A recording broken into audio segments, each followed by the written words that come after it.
কিন্তু এদের বাপ কি লিখছে জানেন? এরাও দেওবন্দের চাইতে কম না, এদেরও 25টা মুখ আছে। এরাও হলো মুনাফিক। মুনাফিক হলো দুই প্রকারের, একটি হচ্ছে মুনাফিক ফিল আমাল, একটি হচ্ছে মুনাফিক ফিল আকাইদ। একটি হচ্ছে আকীদাগত মুনাফিক, একটি হচ্ছে আমলের দিক দিয়ে মুনাফিক। আমলি মুনাফিক কাকে বলে? আমাকে এসে হুজুর বলছে আর পিছন দিকে গিয়ে আমাকে সালা বলে গালি দিচ্ছে, একে কি বলা হয়? আমলের মুনাফিক। আর আকীদার মুনাফিক কাকে বলে জানেন? আকীদার মুনাফিক ভাই নবীর কলমা পড়ছে আর নবীর ব্যাপারে বলছে কিছুই জানতো না, নবীর ওসিলা দেওয়া চলবে না, এদেরকে বলা হয় মুনাফিক ফিল আকিদ। এদের আকীদাই হচ্ছে মুনাফিক। ওই মুনাফিক বলছে জাহান্নামে যাবে, কিন্তু কত বড় মুনাফিক দেখে, ওদের বিশ্বের সবচাইতে বড় মুফতি যার নাম হলো ইবনে বাজ। কি নাম? হযরতরা জানেন সৌদি আরবের সবচেয়ে বড় মুফতি, আহলে হাদিসদের সবচেয়ে বড় মুফতি নাম হচ্ছে ইবনে বাজ। ও আহলে হাদিসদের লিডার জাহিদ। ওকে ওর ফতোয়া মাজমুয়া ফতোয়ার মধ্যে লিখেছে ইবনে বাজ আহলে হাদিসদের সবচেয়ে বড় মুফতি। ওকে জিজ্ঞাসা করা হলো মিনহা খালাকনাকুম ওয়া ফিহা নুঈদুকুম ওয়া মিনহা নুখরিজুকুম তারাতান উখরা, এই আয়াতটি পাঠ করে মাটি দেওয়া কি? বলছে ইনদার দাফন, দাফন করার সময়, মাটি দেওয়ার সময় এই আয়াতটি পাঠ করা কি? তো জবাব দিচ্ছে, জবাব হাযা সুন্নাত, এই আয়াতটি পাঠ করে মাটি দেওয়া সুন্নাত। জোরে বলেন সুবহানাল্লাহ। কে বলছে সুন্নাত? ওদের বাপ বলছে সুন্নাত, আর বেটা বলছে এটা করে মাটি দিলে জাহান্নামে যাবে। পাগলা কথা, সবাই তো এটাই করে জাহান্নামে গেলে মাটি দিয়ে, তো আমরা জান্নাতে গিয়ে কি করব? জান্নাত তো বাপের তো তুই নিয়ে থাক, যদি আল্লাহর জান্নাত থাকে তো আমরা জান্নাতি, আর তোর বাপ যদি বানিয়ে থাকে তো তুই যাবি কি না যাবি সেটা তোর ব্যাপার। না কি বলে? আপনি চিন্তা করেন, নবীর সুন্নাতকে বলছে বিদআত, নবীর সুন্নাতকে বলছে হারাম, নবীর সুন্নাতকে বলছে নাজায়েজ। যারা নবীর সুন্নাতকে নাজায়েজ বলে, হারাম বলে, মিনহা খালাকনাকুম বলে মাটি দেওয়াকে হারাম বলেছে, তাদের জন্য আমার একটি কথা হলো উতুল্লিন বাদা যালিকা জানিম, আসলে ওর পয়দাই সে হারাম, আসলে ওর খাতা আছে, নচেত নবীর সুন্নাতকে হারাম বলতো না। আপনারা বলেন তো, নবীর সুন্নাতকে যদি হারাম বলে ঈমান থাকবে? জোরে বলতে হবে। তাহলে আহলে হাদিসদের গুরু নিজে বলছে এই আয়াতটি পাঠ করে মাটি দেওয়া সুন্নাত। এইবার চলে আসে সুনানুল কুবরার মধ্যে হাদিস, কানজুল উম্মালের মধ্যে হাদিস, আরো অসংখ্য কিতাবের মধ্যে এই হাদিসটি রয়েছে। আমার নবীর মেয়ে হযরত উম্মে কুলসুম রাদিয়াল্লাহু তাআলা আনহা যখন ইন্তিকাল করলেন, তিনাকে দাফন করার সময় আমার আপনার নবী মিনহা খালাকনাকুম ওয়া ফিহা নুঈদুকুম ওয়া মিনহা নুখরিজুকুম তারাতান উখরা, উক্ত আয়াত পাঠ করলেন। সুবহানাল্লাহ। তাই কিয়ামতের সকাল পর্যন্ত মুমিন মুসলমান এই আয়াতটি পড়ে মানুষকে মাটি দিয়ে নবীর সুন্নাতে আমল করে। বলেন সুবহানাল্লাহ। এবার যারা নবীর সুন্নাতকে বাদ দিয়ে ওর বাপ দাদা দোয়া পড়ে মাটি দিবে, দেখ আমাদের দেখার আছে। কারণ আহলে হাদিসরা তো মুসলমানই না, মুসলমান থাকবে তেমনি তো নবীর সুন্নাত মানবে। মুসলমানদের জন্য নবীর সুন্নাতই হচ্ছে জরুরি, আর এদের জন্য নবীর সুন্নাত হারাম। এদের কাক মসজিদের সুন্নাত যায়, এরা নতুন সুন্নাত বানিয়েছে, এদের মৌলবীর সুন্নাত। কোন মৌলবী? যে বলছে আমি কোন মাদ্রাসায় পড়িনি, আমি ডিপ্লোমা করেছি, আমি এমএ করেছি, আমি বিএড করেছি, কোন মাদ্রাসায় পড়িনি, আমাকে হুজুর মনে করিয়েন না, আমি ওই বাংলা কিতাব পড়ে ওয়াজ করতে শিখে নিয়েছি। তাহলে চিন্তা করেন, যে মাদ্রাসায় পড়েনি, বাংলা কিতাব পড়ে ওয়াজ দিয়ে, তাহলে দাসা কি হবে বুঝতে পারছেন? চিন্তা করেন। তাই জগৎ বিখ্যাত ইমাম ইমাম নববী রাহমাতুল্লাহ আলাইহি, যিনাকে সবাই মাথার তাজ মানে, ইমাম নববী রাহমাতুল্লাহ আলাইহি নিজের কিতাব কিতাবুল আজকারের মধ্যে বলছে মিনহা খালাকনাকুম ওয়া ফিহা নুঈদুকুম ওয়া মিনহা নুখরিজুকুম তারাতান উখরা, মাটি দেওয়ার সময় পাঠ করা, এটা হচ্ছে সুন্নাতে মুস্তাহাব্বা। জোরে বলুন সুবহানাল্লাহ। আর একটু জোরে হবে না সুবহানাল্লাহ? আর নবীর সুন্নাত মানবেন না, এই কাট মুর্শিদের কথা মানবেন। জোরে বলেন। এরা মৌলবী না, আমি বললাম না, এরা হচ্ছে ঈমানের চোর। এরা দাড়িওয়ালা শয়তান, টুপিওয়ালা শয়তান, শায়েখ নামে শয়তান, মাওলানা নামে শয়তান। এদের থেকে ঈমান বাঁচাইতে হবে। আব্বা মারা গেছে, মা মারা গেছে, জগতে যে মারা যাবে, মাটি যখন দিতে যাবেন মিনহা খালাকনাকুম, এই আয়াতটি পাঠ করে মাটি দিবেন, আমার নবীর সুন্নাতকে জিন্দা রাখবেন। বলুন সুবহানাল্লাহ। রাখবেন তো ইনশাআল্লাহ। জোরে বলেন। এই জাহিলদের কান দিয়েন না। এদের বক্তব্য যদি চলে আসে, মনে করবেন রাস্তাতে চলে, যেমন কুত্তা ঘ্যাও ঘ্যাও করে, তো কুকুর যদি ঘ্যাও ঘ্যাও করে পিছে দৌড়তে লাগে না, চলে যাবে। এদের বক্তব্য শোনা মানে ঘ্যাও ঘ্যাও করে পিছে চলে যাবে। কুত্তার কাজ হলো ঘাউ ঘাউ করা, মানুষের কাজ হলো চলা। আপনি সুন্নাতে আমল করবেন, সুন্নাতে আমল করার কারণেই আমাদের নাম হচ্ছে সুন্নি মুসলমান। জোরে বলুন সুবহানাল্লাহ। আর একটু জোরে হবে না সুবহানাল্লাহ। আলহামদুলিল্লাহ। যাই হোক, এখানে একটা প্রশ্ন করা হয়েছে, হুজুর আসসালামু আলাইকুম। ওয়া আলাইকুম আসসালাম ওয়া রাহমাতুল্লাহি ওয়া বারাকাতুহু। হুজুর, চামড়ার বেল্ট ও হাফ হাতা টি শার্ট পরে নামাজ হবে কি? চামড়ার বেল্ট ও হাত কি হাফ হাতা টি শার্ট, হাফ হাতা টি শার্ট কেন পরবেন? আল্লাহ পাক কোরআন পাকে বলেছেন, খুযু যিনাতাকুম ইনদা কুল্লি মসজিদ। মসজিদে তোমরা পরিপূর্ণ সাজিয়েছো। কি সাজিয়েছো? পরিপূর্ণ। হাফ হাতের শার্ট পরে, হাফ হাতের জামা পরে নামাজ কেউ যদি পড়ে নেয়, নামাজ হয়ে যাবে কারাগিয়াতের সাথে। বুঝতে পারছেন কথা? তাই ফুল হাতে নামাজ পড়তে হবে। তারপরে বেল্ট পরে, বেল্টে তো লোহা থাকে নাকি? ওটা খুলে নামাজ পড়বেন, ওটা পরে নামাজ পড়া ঠিক হবে। হুজুর বেনামাজি দান সাদকা ও নফল ইবাদত কবুল হবে কি? যে নামাজিদের জন্য শরীয়তের বিধানই কি, মানে বেনামাজিদের জন্য শরীয়তের বিধান কি? তারা যদি দান সাদকা করে কবুল হবে কি? তো কবুল হবে কিনা আমি কি করে বলবো? আমি কবুল করবো না? কি বলছেন? আল্লাহ পাক অবশ্যই কবুল করনে वाला। আমরা দান করবো ইনশাআল্লাহ, আল্লাহর উপর আমাদের বিশ্বাস, আল্লাহ ইনশাআল্লাহ অবশ্যই কবুল করবে। ঠিক না? বেনামাজি দেখেন নামাজ পড়া ফরজ, নামাজ সবাই পড়েন, প্রত্যেক মুসলমান করে ফরজ। যে নামাজ পড়ে না জঘন্যতম পাপী। বুঝতে পারছেন কথা আমার? নামাজ ফরজ এটা জানেন কি জানেন না? কেউ যদি নামাজ না পড়ে, নামাজকে ফরজ মানে, সে মুসলমান। কবিরা গুনাহগার কিন্তু মুসলমান। আমার নবী বলেছেন জামিউল হাদিসের মধ্যে হাদিস, যে কবিরা গুনাহ করার কারণে কেউ কাফির হয়ে যায়। তো কেউ নামাজ পড়ছে না, নামাজকে ফরজ মানে তো ওকে কাফির বলা যাবে না, গুনাহগার যতই পারেন বলেন, আল্লাহর লানত ওর প্রতি, এটাও বলা যাবে, কিন্তু ওকে কাফির বলা যাবে না। কিন্তু কেউ যদি বলে আমি নামাজকে ফরজই মানি না, তাহলে ওই ব্যক্তি কাফির হয়ে যাবে। বুঝতে পারলেন কথা আমার? তো নামাজকে ফরজ মেনে কেউ যদি না পড়ে, তাহলে সে মহাপাপী, তাকে নামাজ পড়া ফরজ করতেই হবে। আর কেউ নামাজকে যদি ফরজই মানে না, বুঝে না আমার ফরজ মান না, আমি পড়বো না, ওই ব্যক্তি মুসলমান না, ওই ব্যক্তি কাফির হয়ে যাবে। তার কারণে গুনাহগার দান সাদকা করলে অবশ্যই ইনশাআল্লাহ আল্লাহ পাক কবুল করবে, এটা আমাদের আল্লাহর উপর বিশ্বাস। দান যখন করবেন এটাই বিশ্বাস রাখবেন, আল্লাহর ওলিরা কি ইলমে গায়ব জানেন? দেখেন আল্লাহর এই বিষয়ে আকীদা কেমন রাখবো। দেখেন আল্লাহর ওলিরা ইলমে গায়ব জানেন, এটা কোরআন থেকে প্রমাণিত। যতটুকু আল্লাহ যেটা জানায় ইলহামের মাধ্যমে। বুঝতে পারছেন কথা? ইলহামের মাধ্যমে কোরআন পাক যখন পড়বেন, আয়াতের মধ্যে আছে আল্লাহ বলেছেন জমিন আকাশ আল্লাহ ব্যতীত কেউ গায়ব জানে না। নবী তুমি বলো যে আমি গায়ব জানি না, যদি জানতাম অনেক কল্যাণ একত্রিত করে নিতাম। আমি এটাও বলি না যে আমার কাছে আল্লাহর খাজানা আছে, ইল্লা মাশাআল্লাহ, আল্লাহ যা চায়।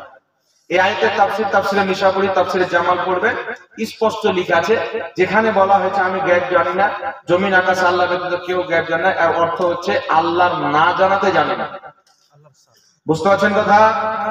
আল্লাহর না জানাতে আমি নিজে থেকে গায়ব জানি না, এটার নবী অস্বীকার করেছে।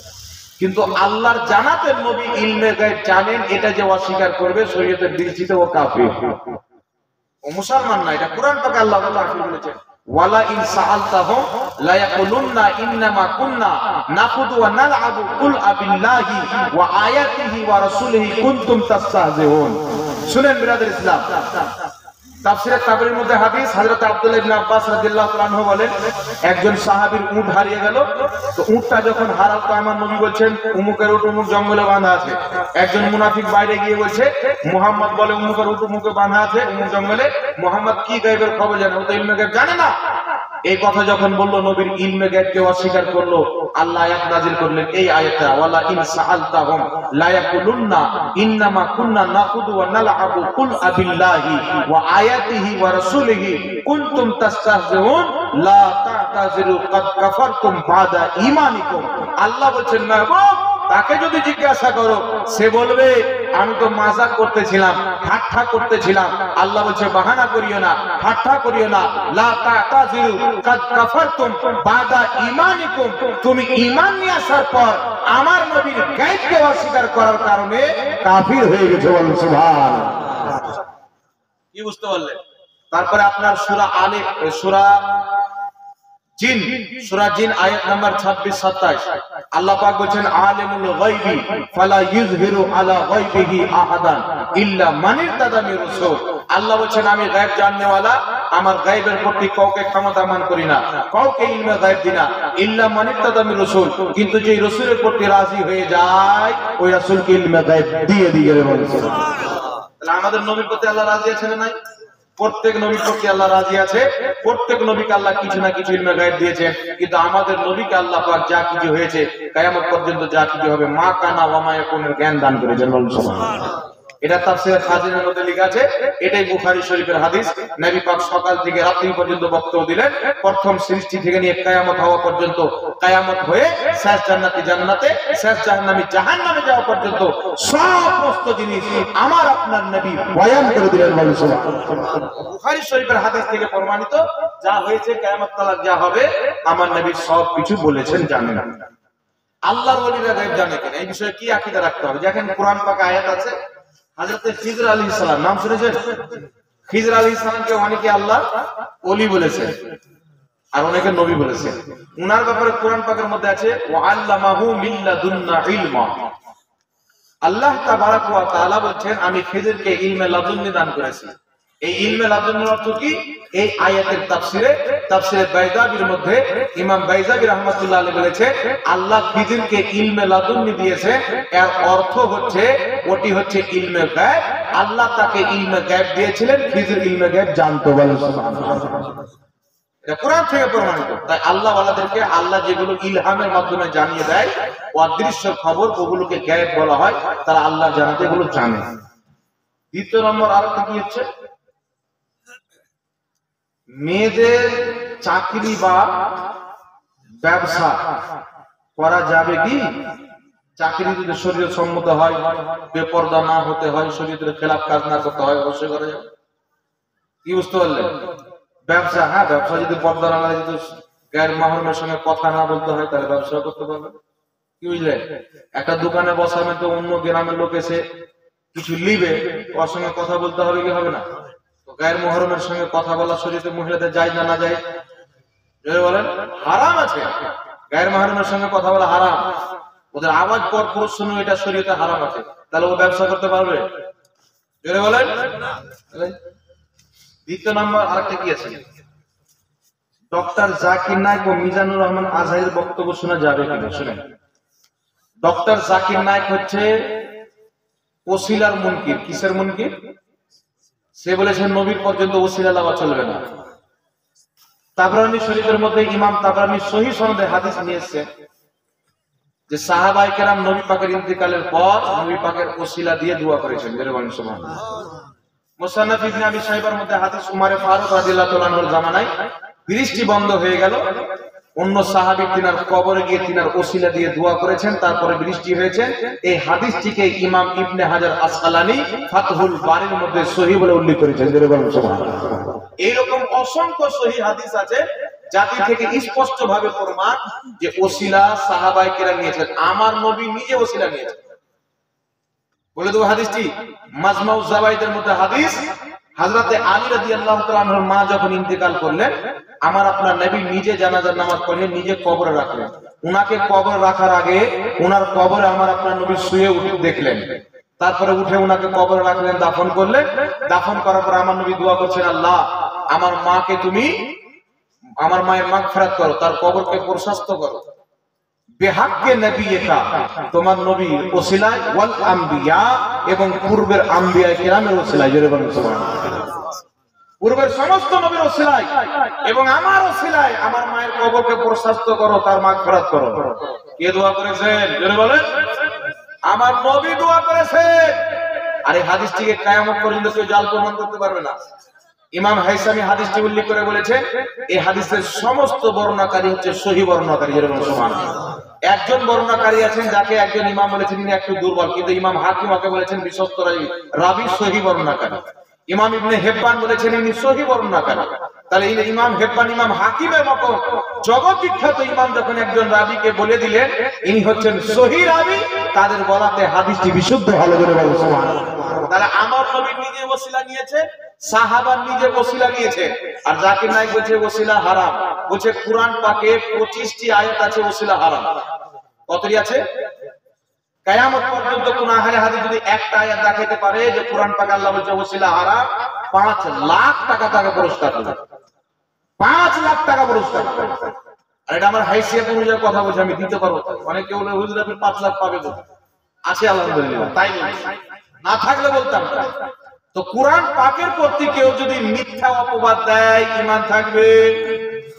কুরআন পাককে মিথ্যা অপবাদ দেওয়া মানে আল্লাহর উপরে মিথ্যা বলা, ঠিক না ঠিক? আমার নবী বলেছেন কেউ যদি আমার নাম দিয়ে মিথ্যাচার করে সে নিজের ঠিকানা জাহান্নাম বানিয়ে নিল। তাহলে নবীর নামে যদি মিথ্যাচার করলে জাহান্নাম যেতে হয়, তাহলে আল্লাহর নামে যে মিথ্যাচার করবে জান্নাতে যাবে না জাহান্নামে যাবে? জোরে বলেন।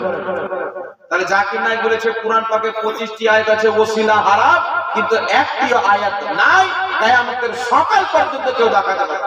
তাহলে কুরআন পাকের উপরে যে মিথ্যা বাঁধে এবং যে ওসিলাকে সে হারাম বা নাজেজ মনে করে, আমার নবী নিজেই ওসিলা নিয়েছেন, তো আমার নবীকে হারামকারী বললো কিনা? সাহাবা নিজেই ওসিলা নিয়েছে, সাহাবাকে হারামকারী বললো কিনা? তো যার ফাতওয়াতে সাহাবা হারামকারী প্রমাণিত হয়, আমাদের নবী হারামকারী প্রমাণিত হয়, আল্লাহর কোরআনের উপরে মিথ্যা অপবাদ লাগে, ও মুসলমান না কাফির বেঈমান বলে? জোরে বলে। তাই বিরাদর ইসলাম এর ওয়াজ যে শুনবে পাকা গড়গড়া কাফির হবে। আরেকটি হচ্ছে আরেকটি নাম কি বললেন এখানে? মিজানুর রহমান আজহারি। এই একটি শুনেন, আমি কিন্তু দু একটি বলে দিলাম। জাকির নায়েকের শত শত আকীদা আছে যেগুলো আমেরিকার ইহুদিদেরও নাই, ইসরায়েলের ইহুদিদেরও আকীদা নাই, তো নিকৃষ্ট আকীদা। আরেকটা নাম বলেন মিজানুর রহমান আজহারি। শুনেন, মিজানুর রহমান আজহারি সাহেব বলেছে যে আমাদের নবী সিগনেচার করতে জানতেন না। শুনেছেন? ওনার আক্ষরিক জ্ঞান ছিল না। 1 2 3 আলিফ বা তা লেখা থাকলে উনি পড়তেও পারতেন না, কিন্তু উনি মূর্খ থাকতেন না, মানে মূর্খ ছিলেন। বুঝতে পারছেন কথা আমার? মানে আমি আপনাকে বলছি উমুক ধুমুক এই সালাকে ধর মার সালাকে, হ্যাঁ আপনাকে গালি দিলাম না। বুঝতে পারছেন? বলছেন নবী লিখতে জানতো না, পড়তে জানতো না, 1 2 3 লেখা থাকলে এটা জানতো না, কি লেখা আছে আলিফ বা তা সাহা জিম হা কোনটারে আলিফ বলে বা বলে তা বলে এটা নবী জানতো না। কিন্তু যদি সহিহ হাদিসে থাকে নবী জানতেন, তাহলে ওর বক্তব্যটা হাদিসের বিপক্ষে হবে কি হবে না? কথা বলতে হবে।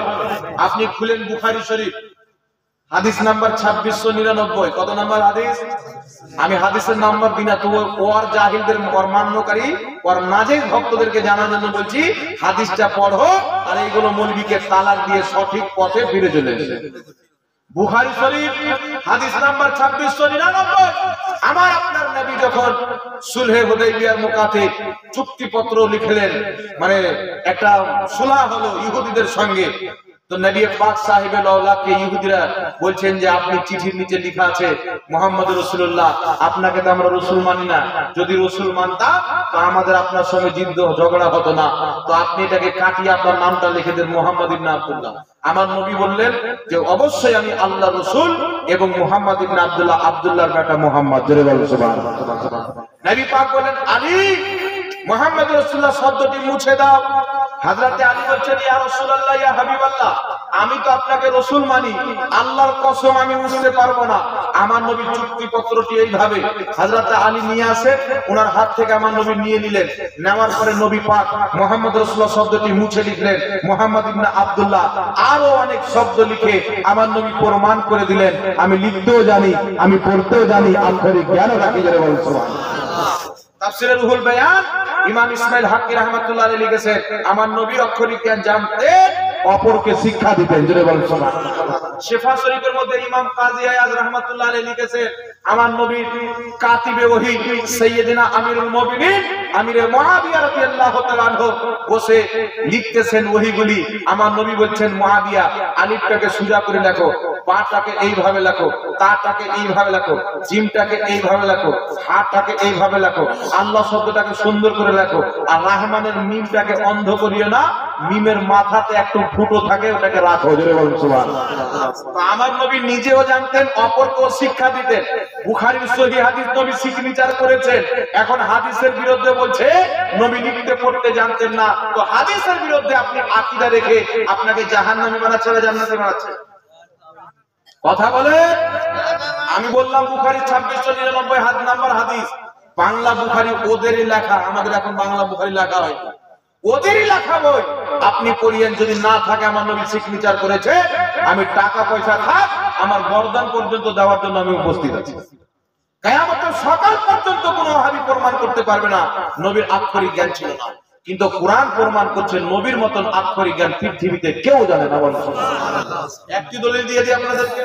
আচ্ছা আপনারা বলেন তো, কোরআন পাক যখন পড়ে, কোরআন পাকের দ্বিতীয় সূরার নামটা কি?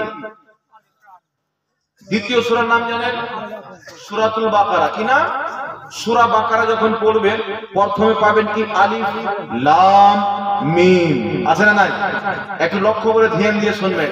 এই আলিফ লাম মিম, আলিফ লাম রা তা হা আইন সাদ, যে সূরাগুলির প্রথমে যে হুরুফগুলি অক্ষরগুলি আছে, এই অক্ষরগুলিকে বলা হয় হুরুফে মুকাত্তাআত। কি বলা হয়?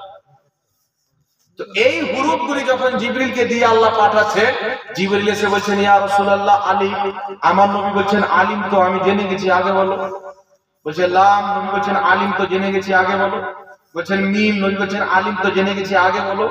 জিবরিল হয়রান হয়ে গেলেন, হুজুর আর মানা, আমি তো সূরা ফাতিহা নিয়ে এসেছি, মানা জানি, অন্য সূরা নিয়ে এসেছি, তার মানা তো আমিও বুঝতে পারি, কারণ আমি জিবরিল তো আরবি বলি, আরবি ভালো করে জানি, আল্লাহর কালামকেও আমি বুঝি, কিন্তু আলিফ লাম মিম এইগুলো অক্ষরের মানা তো আমি জানি না। আল্লাহ বলেছে যে আলিফ লাম মিমের মানা একমাত্র আমি আমার নবী জানে, বাকি কেউ জানে না। সুবহানাল্লাহ। আল্লাহ নবীকে জানিয়েছেন, বাকি কাউকে জানায়নি। না জিবরিল আমিন জানেন, না কোনো মুফাসসির জানেন, না কোনো মুহাদ্দিস জানেন। তাই দুনিয়াতে যত কোরআন পাকের অনুবাদ করা হয়েছে, তাফসীর করা হয়েছে, প্রত্যেক সূরা প্রত্যেক আয়াতের অনুবাদ করা হয়েছে আলিফ লাম মিম, আলিফ লাম রা, যত হুরুফে মুকাত্তাআত আছে, এই অক্ষরগুলির অনুবাদ কেউ করতে পারেনি, কিয়ামতের সকাল পর্যন্ত করতে পারবে না। এই অক্ষরগুলির মানা জিবরিল পর্যন্ত জানে না। আমার আল্লাহ ব্যাপারটি কি? কোরআন তো বুঝার জন্য দিচ্ছে, কোরআন তো শেখার জন্য দিচ্ছে, কিন্তু জিবরিলকে পর্যন্ত শিখাচ্ছে না আলিফের অর্থ কি, লামের অর্থ কি, মিমের অর্থ কি। দুনিয়ার মুহাদ্দিসকে শিখাচ্ছেন না, মুফাসসিরকে জানতে দিচ্ছেন না। আল্লাহ বলেন মাহবুব আমি জানি, তোমাকে জানিয়ে রেখে দিলাম, তুমি কাউকে জানায়ো না, যেন কিয়ামতের সকাল পর্যন্ত পৃথিবীর মানুষ জেনে নেয় আল্লাহ যেই রকম আক্ষরিক জ্ঞান তার হাবিব মুস্তাফাকে দিয়েছে, জিবরিল পর্যন্ত দেয়নি, পৃথিবীর কোন আলিমকেও দেয়নি। নারায়ে তাকবীর, নারায়ে রিসালাত, মাসলাকে আলা হযরত উলামায়ে আহলে সুন্নাত। তো কি বুঝতে পারলেন?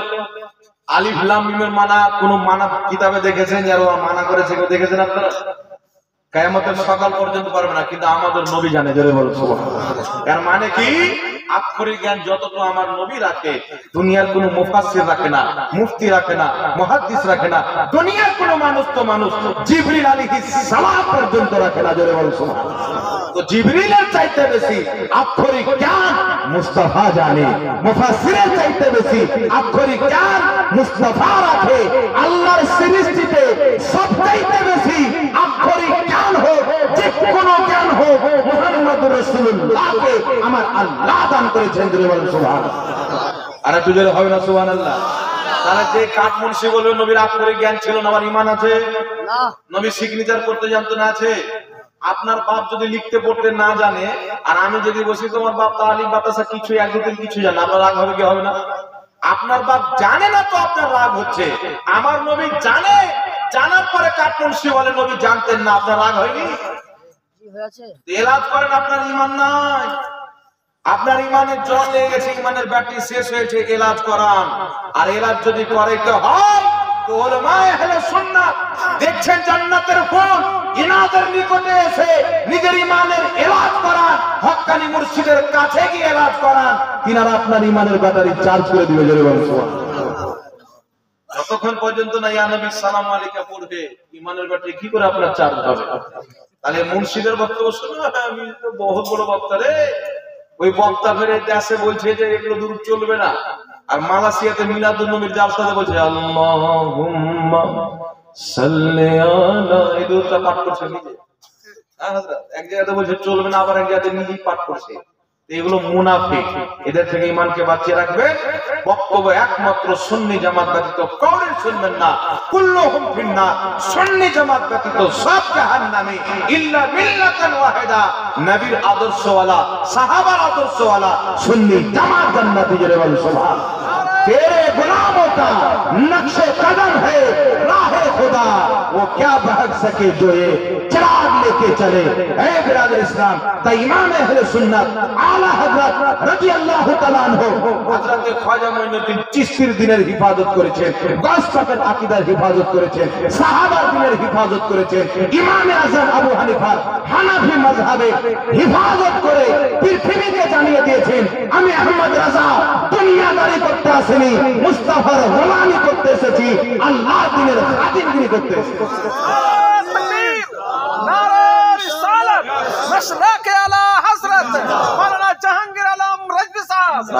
শুনেন, আকীদার সূত্র যদি রাখতে চান এদের বক্তব্য শুনিয়ে না। এরা কোরআন পড়ে মানুষকে ভুল বুঝাবে। কি বুঝাবে? কোরআন পড়ে ভুল বুঝাবে। নবীর ব্যাপারে বলতে লিখতে জানতে না, পাগলা কুত্তা।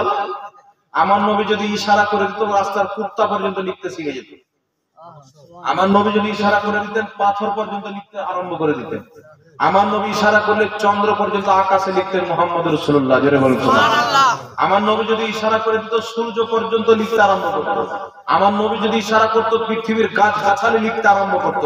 কারণ আমার আপনার নবীকে আল্লাহ তাবারাক ওয়া তাআলা মুখতারে কুল বানিয়ে পাঠিয়েছেন। তাই হুজুর তাজুস শরিয়া রাহমাতুল্লাহ আলাইহি বলেন, নবী মুখতারে কুল হে, जिसको जो चाहे अता कर दे। বলুন সুবহানাল্লাহ। নারে তাকবীর, নারে রিসালাত। তাই বিরাদার, হায়দারি আমাদের নবীর চেয়ে মাসলাক আলা হযরত জিন্দাবাদ, মাসলাক আলা হযরত বস্তি বস্তি করিয়া করিয়া তাজুস শরিয়া, তাজুস শরিয়া। নারে তাকবীর। আল্লাহু আকবার। তাই বুঝতে পারছেন আমাদের নবী মুখতারে কুল মানে কি? পাওয়ারফুল। সুবহানাল্লাহ বলবেন না? পাওয়ারফুল আমাদের নবী। বলেন নবী লিখতে পড়তে জানতেন। এটা মানুষ বিশ্বাস কি করে করে বলেন তো? ও মানব রূপে যদি পাগলা কুকুর না থাকে তো বিশ্বাস করবে না। একটু যদি মানবতার মধ্যে থাকে বিশ্বাস করবে না। ও চিন্তা করবে, আরে যেই নবী চাঁদ দুই টুকরা করতে পারে, সূর্যকে ফিরিয়ে দিতে পারে, ওই নবী ইশারা করলে তো সব লিখতে আরম্ভ করে। তো উনি নিজে জানতেন এটা কি করে হতে পারে? নবীকে জিজ্ঞাসা করেন, হুজুর আপনি জানতেন কি জানতেন না? হুজুর একটু জানান। আমার নবী বলছেন, নবী পাকের অসংখ্য হাদিস বলছেন, বইস্তু মুআল্লিমান, আমি সমগ্র জগতের শিক্ষক হয়েছি। জোরে বলুন সুবহানাল্লাহ। নবী বলছেন, শুন, ইন্নাল্লাহা ইউতি ওয়া ইন্নামা আনা কাসিম, আল্লাহ দেনে वाला, আমি বাঁটনে वाला। ইলমে গায়ব হোক বা ইলমে জাহিরি হোক, ইলমে বাতিনি হোক, ইলমে মারিফাত হোক, ইলমে হাকিকত হোক বা ইলমে হুরুফ হোক, আক্ষরিক জ্ঞান হোক বা লিখার জ্ঞান হোক, দিয়েছেন আল্লাহ। পেটেছি আমি মুহাম্মদুর রাসূলুল্লাহ। तो इमाम अहले सुन्नत आला हजरत बच्चन जिसे मिला जो मिला तेरे मुस्तफा से मिला। अरे कौन देता है, देने को मुझ चाहिए, देने वाला है सच्चा हमारा नबी। आज ले उनकी पनाह, आज मदद मांग उनसे, कल ना मानेंगे कयामत को अगर मान ले। কায়ামতে গিয়ে এই আজহারি ফাজহারি গুলো সালাম মেনে নিতাম তো খুব ভালো হয়ে যেত রে। আজকে মেনে নিলাম। আল্লাহ হযরত বলেন কিয়ামতে মানা কোনো কাজে আসবে না। আজলে উনকি বানা আজ মান। এখন যদি মেনে নিতে পারো নবী পাকের গুণবলীকে, নবী পাকের মান সম্মানকে, তাহলে কিয়ামতের ময়দানে চিন্তা তোকে করতে হবে না, চিন্তা মুস্তাফা করবেন। টেনশন তোকে নিতে হবে না, টেনশন মুস্তাফা করবেন। কিয়ামতের ময়দানে তুমি তোমাকে নিয়ে ভাববে, মুস্তাফা জানে রহমত অগণিত উম্মতকে নিয়ে ভেবে সিজদায় পড়ে যাবে। আল্লাহ বলবে মুহাম্মদ মাথা তুলো, মুস্তাফা মাথা তুলছেন না। আল্লাহ বলছেন মুহাম্মদ মাথা তুলো, মুস্তাফা মাথা তুলছেন না। আল্লাহ বলছেন নবী তুমি যা চাইবে আমি আল্লাহ তোমাকে তাই দিব। যার শাফাত চাইবে তার শাফাত করব, যার মাগফিরাত চাইবে তার মাগফিরাত করে দেব। তুমি যাকে চাও জান্নাতে নিয়ে চলে যাও, শাফাতের তাজ তোমার মাথায় সাজিয়ে দিলাম। মুস্তাফা বলবেন আল্লাহ যতক্ষণ পর্যন্ত আমার গুনাহগার উম্মতকে জান্নাত থেকে বের করে জাহান্নাম থেকে বের করে জান্নাতে না নিয়ে যাব আমি মুস্তাফা রাজি হব না। আল্লাহ বলবে মাহবুব তুমি যাতেই রাজি আমি আল্লাহ তাতেই রাজি। বল নারে তাকবীর, নারে তাকবীর, নারায়ে রিসালাত, নারায়ে রিসালাত, মাসলাকে আলা হযরত, মাসলাকে আলা হযরত, উলামায়ে আহলে সুন্নাত, উলামায়ে আহলে সুন্নাত, नारे तकबीर, नारे रिसालत। भाई बिरादर इस्लाम, दुश्मने अहमद पे शिद्दत कीजिए, मुल्हिदों की क्या मुरब्बत कीजिए, गैज में जल जाए बेदीनों के दिल, या रसूल अल्लाह की कसरत कीजिए। हाथ उठे बोले ना या रसूल अल्लाह, जोरे बोले या रसूल अल्लाह। তাই কোথাকার খানমোল্লা জানমোল্লা কি বললো, যদি আল্লাহ রসুলের সম্মানের আঘাত দিয়ে কথা বলে, ও ডক্টর ফক্টর দেখা চলবে না, জুতো মেরে তাড়িয়ে দিতে হবে। নবীর পক্ষে বললে বলা, যদি কোনো জামাত থাকে বুকে লাগিয়ে দিতে হবে। জোরে বলুন সুবহানাল্লাহ। যাই হোক, একটা প্রায় বেজে গেল, হায়াত বাকি তো মোলাকাত বাকি, নাকি বলেন? ইনশাআল্লাহ আপনারা উপস্থিত আছেন, এটা মাদ্রাসার উন্নতি কল্পে জালসা, নাকি বলেন? মাদ্রাসা উন্নতি কল্পে জালসা। তো আমি আপনাদেরকে নিকটে অনুরোধ করব, বক্তব্য শেষ, আপনারা মাত্র 100 টাকা, 200 টাকা, 10 টাকা, 20 টাকা, যে যা পারে একটু দিয়ে মাদ্রাসা হতে সহযোগিতা করেন। বুঝতে পারলেন কথা আমার? যে যা পারেন, কেউ খালি হাতে ফিরেন না। 10 টাকা, 20 টাকা আসেন, চর্চা করেন, যে যা পারেন দিয়ে যান। আখিরি দোয়াতে ইনশাআল্লাহ শামিল হন। রাসূলুল্লাহর মাদ্রাসাতে দান দিবেন, আল্লাহ পাক আপনার রুজি রোজগারে বরকত দান করবেন। এটা কথা আমরা জানি তো, নাকি বলেন? জানেন না? তাই 10 টাকা, 20 টাকা, 100 টাকা, 200 টাকা, 500 টাকা, যে যা পারেন। উঠে যদি নাচতে পারেন ওখানে পাঠিয়ে দিচ্ছি, এটা দিয়ে পাঠিয়ে দিন, চাদর শরীফটা দিয়ে যাও তো বাবু, দুজন যাও। যাচ্ছে আপনারা, কেউ খালি হাতে না। 1 টাকা যদি থাকে সেটাও দেন। দুজন মা বোনদের দিকে যাও, দুজন এখানে এসো, তাড়াতাড়ি চলে এসো।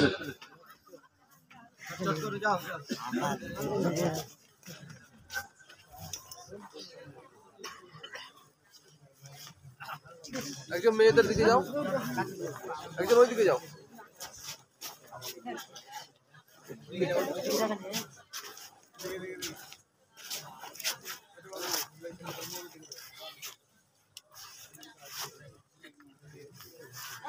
ওই সাইডটাতে যাও, ওই সাইডে যাও, জায়গাতে সব কিছু থাকিও না।